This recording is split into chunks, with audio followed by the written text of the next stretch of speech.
Unhas TV, senang sekali saya Rahmatia Ardi dapat kembali menjumpai Anda dalam Unhas Daily. Dalam beberapa menit ke depan kami akan menyajikan berita-berita terpercaya hanya untuk Anda.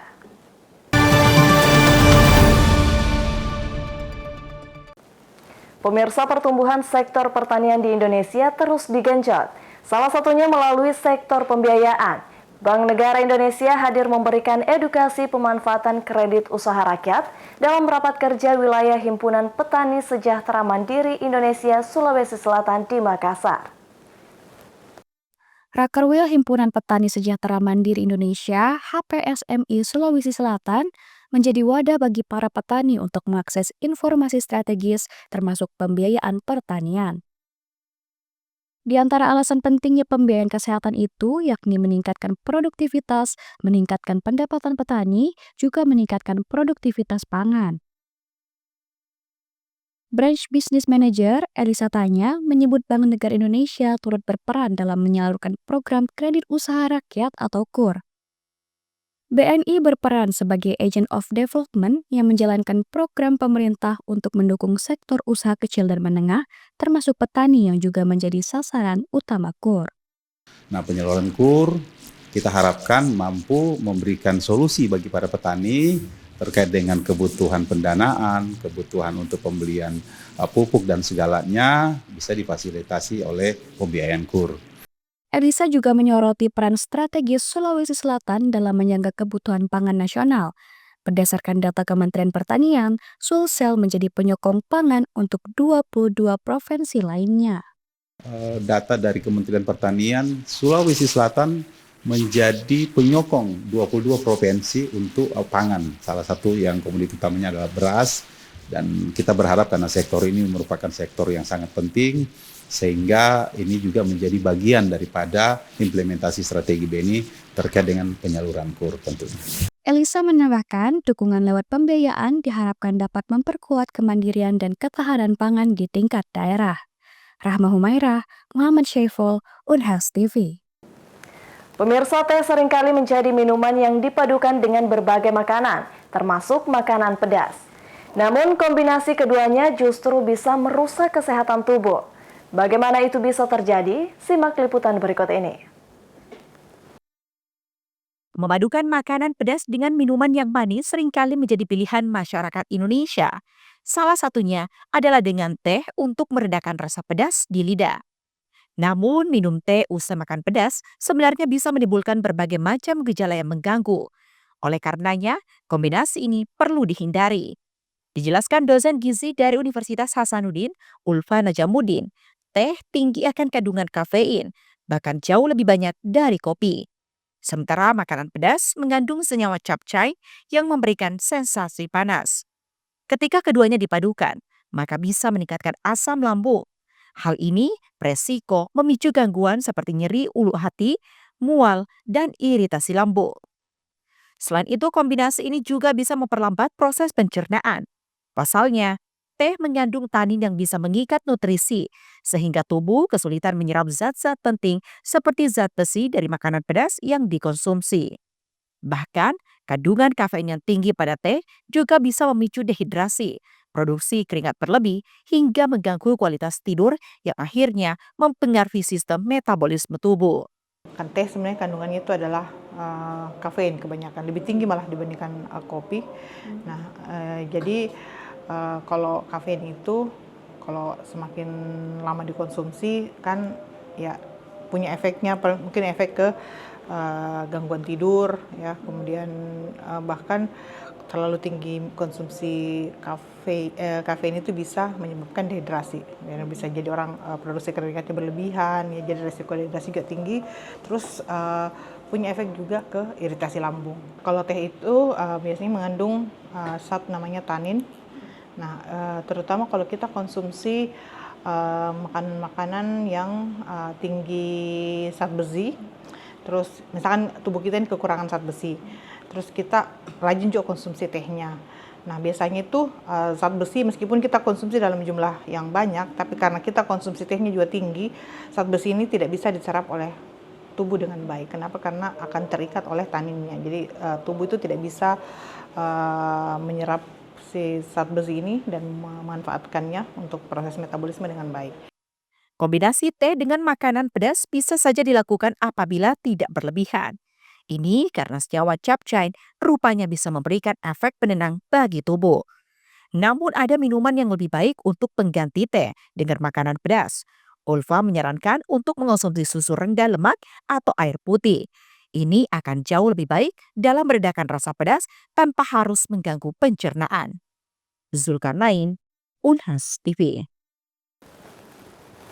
Lembaga Pemasyarakatan kelas 2 Beta Kalar saat ini over capacity atau kelebihan daya tampung yang hampir mencapai 100%. Meski demikian, warga binaan di Lapas Takalar tetap menjalani pembinaan maksimal. Berikut informasinya. Lembaga Pemasyarakatan kelas 2 Beta Kalar saat ini menghadapi over capacity atau kelebihan daya tampung. Hal ini diungkap Kepala Lapas kelas 2 Beta Kalar, Mansur Esos MSI, dalam wawancara eksklusif bersama Unhas TV. Mansur menjelaskan bahwa jumlah warga binaan di Lapas Takalar saat ini jauh melebihi kapasitas ideal yang seharusnya 250 orang. Namun kini mencapai 499 orang sehingga terjadi kelebihan hampir 100%. Lebih lanjut, Mansur memaparkan bahwa kasus yang paling menonjol yang menjerat para warga binaan di Lapas Takalar adalah kasus narkotika, disusul kasus pelecehan dan perjudian. Meskipun menghadapi tantangan over capacity, Mansur menegaskan jika program pembinaan di Lapas Takalar tetap berjalan dengan baik, karena ada 2 program pembinaan, yaitu pembinaan kepribadian yang menyangkut kegiatan keagamaan dan pembinaan kemandirian yang menyangkut keahlian dan keterampilan terhadap warga binaan. Baik, Lapas Takalar per hari ini juga mengalami over kapasitas. Kapasitas Lapas Takalar itu idealnya 250, kemudian hari ini 499 orang. Jadi overnya itu hampir 100%. Kemudian kasus yang paling menonjol di sini itu yang paling banyak adalah kasus narkotika. Kemudian ada kasus pelecehan, kemudian ada perjudian dan lain sebagainya. Alhamdulillah walaupun over kapasitas, tapi kegiatan pembinaan di Lapas Takalar tetap berjalan dengan baik. Karena di kami di Lapas itu ada 2 kegiatan program pembinaan. Pertama, pembinaan kepribadian dan pembinaan kemandirian. Pembinaan kepribadian menyangkut seperti kegiatan keagamaan, kemudian kemandirian menyangkut masalah keahlian dan keterampilan kepada warga binaan. Semuanya itu bisa berjalan baik. Mansur menambahkan kondisi over capacity di Lapas Takalar memerlukan perhatian lebih lanjut. Ini diakuinya menjadi tantangan dalam memberikan ruang dan fasilitas memadai bagi seluruh warga binaan. Aminah Rahma Ahmad, Unhas TV. Pemirsa, penting bagi kita untuk mengenali kondisi predisis. Kondisi ini memungkinkan penderitanya tidak menyadari sedang berada dalam kondisi tersebut. Kondisi predisis merupakan kondisi ketika seseorang belum sakit, tetapi berisiko tinggi mengalami penyakit kronis seperti hipertensi, diabetes, stroke, dan jantung koroner.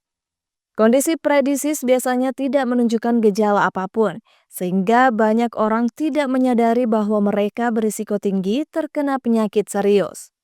Dengan mengenali resiko-resiko sebelum munculnya gejala penyakit kronis tertentu, upaya pencegahan tentunya bisa dilakukan dengan lebih maksimal. Setiap orang perlu waspada dan memeriksa kondisi kesehatannya, terutama yang sudah memasuki usia 40 tahun. Namun tidak hanya bagi orang tua, faktanya banyak anak-anak muda yang sudah dalam kondisi predisis. Dr. Gaga Irawan Nugraha, dokter spesialis gizi klinik Rumah Sakit Unpad, menjelaskan bagaimana kondisi predisis banyak ditemukan pada anak muda, bahkan mahasiswa sekalipun. Pada saat itu dilakukanlah pemeriksaan pada mahasiswa dalam satu periode. Itu setiap